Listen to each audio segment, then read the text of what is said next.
क्या तुमने कभी सोचा है कि इंसान का तकब्बुर उसे किस हद तक ले जा सकता है? तारीख में हजारों बादशाह गुजरे हैं, फतह करने वाले, जुल्म करने वाले, सोने के तख्तों पर बैठने वाले, मगर उन सब में एक शख्स ऐसा था जिसकी दीवानगी ने जमीन और आसमान के दरमियान जंग छेड़ दी थी।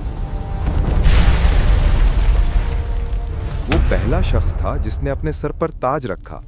वो पहला शख्स था जिसने कहा, जमीन पर भी मैं हूं और आसमान पर भी मैं ही हूं। उसने जमीन के सबसे ऊंचे बुर्ज पर खड़े होकर अपनी कमान आसमान की तरफ सीधी की और तीर चला दिया। जब वो तीर वापस आया तो उस पर खून लगा था और उस बादशाह ने कहकहा लगाया और अपनी कौम से कहा, देखो मैंने आसमान वाले को भी कत्ल कर दिया। ये कहानी फिरौन से पहले की है।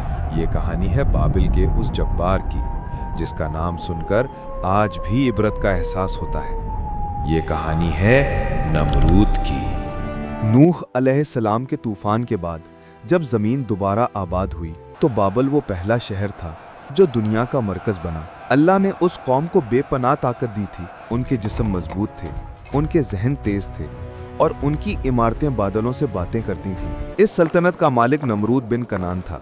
उसे दुनिया के 4 बड़े बादशाहों में शुमार किया जाता है, 2 मोमिन और 2 काफिर। नमरूद वो काफिर था जिसने मशरिक से मगरिब तक हुकूमत की। उसकी ताकत का ये आलम था कि परिंदे भी उसकी इजाजत के बगैर उसके महल के ऊपर से नहीं गुजरते थे। उसकी खुराक के गोदाम अनाज से भरे रहते थे। लोग दूर दूर से सफर करके आते ताकि नमरूद से खाना मांग सकें, लेकिन इस ताकत ने उसे अंधा कर दिया था। शैतान ने उसे ये वसवसा डाला कि जो रिस्क देता है वही खुदा है, और यूं नमरूद ने अपनी रियाया से कहा, सिर्फ मेरी इबादत करो, मेरे सिवा तुम्हारा कोई रब नहीं।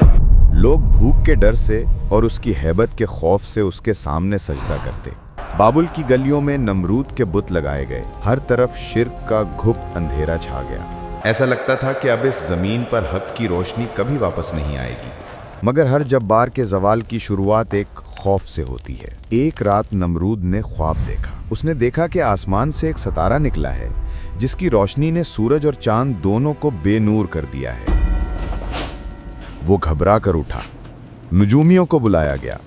नजूमियों ने डरते हुए ताबीर बताई, ए बादशाह, तेरे मजहब में एक ऐसा लड़का पैदा होने वाला है जो तेरे मजहब को तबाह कर देगा और तेरी बादशाहत के खात्मे का बाइस बनेगा। नमरूद का चेहरा गुस्से से लाल हो गया। उसने वही हुक्म दिया जो सदियों बाद फिरौन ने दिया था। बाबुल के हर नए पैदा होने वाले लड़के को कत्ल कर दिया जाए। हजारों मासूम बच्चों का खून बहाया गया। माओं की गोदें उजड़ गईं। नमरूद समझा कि उसने अपनी तकदीर बदल दी है, लेकिन वो भूल गया था कि जिसे अल्लाह रखना चाहे उसे पूरी दुनिया की फौजें मिलकर भी नहीं मिटा सकती।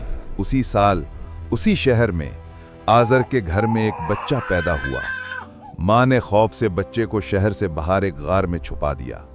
बचपन वहीं गुजरा, तन्हाई में, सन्नाटे में। ये बच्चा कोई आम इंसान नहीं था। ये वो था जिसे आग जलाने से डर जाए। ये वो था जिसे खलीलुल्लाह यानी अल्लाह का दोस्त कहा गया। ये इब्राहिम अलैहिस्सलाम थे। जब इब्राहिम जवान हुए तो वो अपनी कौम के पास वापस आए। उन्होंने देखा कि लोग पत्थर के बुतों को और खुद नमरूद को पूज रहे हैं। उन्होंने सवाल उठाया, तुम इन चीजों की इबादत क्यों करते हो जो ना सुन सकती हैं ना देख सकती हैं? बात नमरूद तक पहुंची। कौन है वो नौजवान जो मेरे खुदा होने का इनकार करता है? नमरूद ने इब्राहिम अलैहिस्सलाम को अपने दरबार में तलब किया। ये तारीख का सबसे बड़ा मुनाजरा था।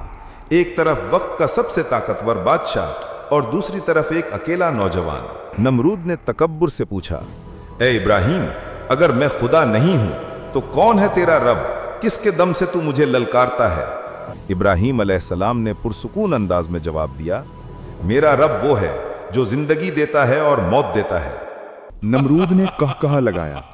उसने फौरन 2 कैदी बुलाए, एक वो जिसे मौत की सजा हो चुकी थी और एक वो जो बेकसूर था। नमरूद ने हुक्म दिया, जिसे मौत की सजा मिली है इसे आजाद कर दो और जो बेकसूर है इसे अभी कत्ल कर दो। तलवार चली और सर धड़ से अलग हो गया। नमरूद ने फख्र से कहा, मैंने उसे मौत दी और उसे जिंदगी दी। मैं ही खुदा हूं। ये मंतिक नहीं थी, ये धोखा था। मगर इब्राहिम अलैहिस्सलाम बहस में नहीं पड़े। उन्होंने वो दलील पेश की जिसने नमरूद की बोलती बंद कर दी। उन्होंने नमरूद की आंखों में आंखें डालकर कहा, बेशक मेरा अल्लाह सूरज को मशरिक से निकालता है, अगर तू खुदा है तो इसे मगरिब से निकाल कर दिखा।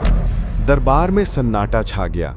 वो जब्बार जो पूरी दुनिया पर हुक्म चलाता था, आज एक जुमले के सामने लाजवाब हो गया था। सूरज पर उसका कोई इख्तियार नहीं था। कायनात के निज़ाम पर उसका कोई जोर नहीं था। उस वक्त कुरान कहता है, फबुहितल लज़ी कफ़र, तो वो हक्का बक्का रह गया जिसने कुफ्र किया था। लेकिन हिदायत उसे मिलती है जो तलब करे। नमरूद शर्मिंदा होने के बजाय घबराहट और गुस्से में पागल हो गया। उसने इब्राहीम अलैहिस्सलाम को आग में डाला, मगर अल्लाह ने आग को ठंडा कर दिया। जब नमरूद ने देखा कि आग भी इब्राहीम का कुछ नहीं बिगाड़ सकी, तो उसका जुनून आखिरी हद पार कर गया। उसने कहा, मैं उस खुदा से जंग करूंगा जिसने मेरी आग बुझा दी। उसने बाबल में एक अजीमुशान बुर्ज तामीर करवाना शुरू किया। उसका मकसद था कि वो आसमान तक पहुंचकर नौजुबिल्ला अल्लाह को ढूंढ सके और उससे लड़ सके। ये वही वक्त था जब उसने तीर चलाया और वो खून आलूद वापस आया। शैतान ने उसे यकीन दिलाया कि उसने अल्लाह को जख्मी कर दिया है, मगर अल्लाह की पकड़ ढीली होती है, लेकिन जब आती है तो कोई बच नहीं सकता। अल्लाह ने एक फरिश्ता भेजा। फरिश्ते ने नमरूद को आखिरी बार समझाया, ईमान ले आ, तेरी बादशाहत कायम रहेगी। नमरूद ने कहा, मेरे पास अपनी ताकत है, अपनी फौज है, मुझे किसी की जरूरत नहीं। 3 बार दावत दी गई, 3 बार इनकार किया गया। आखिरकार नमरूद ने चिल्लाकर कहा, अपने खुदा से कहो अपनी फौज लेकर आए, मैं मैदाने जंग में उसका इंतजार करूंगा। सूरज निकल आया। नमरूद अपनी अजीम तरीन फौज लेकर मैदान में खड़ा था। वो आसमान की तरफ देख रहा था, इंतजार में कि कोई फरिश्ते उतरेंगे या कोई बिजली गिरेगी। वो अपनी तलवार लहरा रहा था। तभी उफक पर एक निशानी नजर आई। दूर से एक काला बादम आता दिखाई दिया। नमरूद के सिपाही खुश हुए। उन्होंने सोचा, शायद बारिश होने वाली है या शायद ये दुश्मन का धोखा है। मगर जैसे जैसे वो बादल करीब आया, एक अजीब सी आवाज सुनाई देने लगी। वो बादल नहीं था, वो परिंदे नहीं थे, वो मच्छर थे।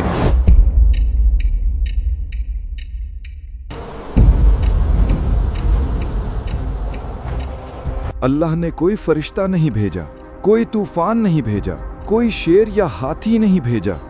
अल्लाह ने अपनी सबसे कमजोर, सबसे हकीर मखलूक को भेजा।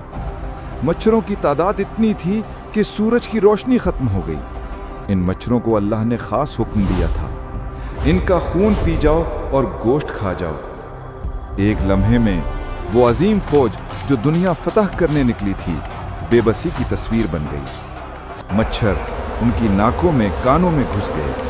लोहे की वर्दियां धरी की धरी रह गईं। देखते ही देखते मैदान में सिर्फ सफ़ेद हड्डियों के ढेर रह गए। नमरूद जो अपने महल की तरफ भागा, वो वाहिद शख्स था जो जिंदा बचा। क्यों? ताकि वो अपनी आंखों से अपने फौज की तबाही देख सके?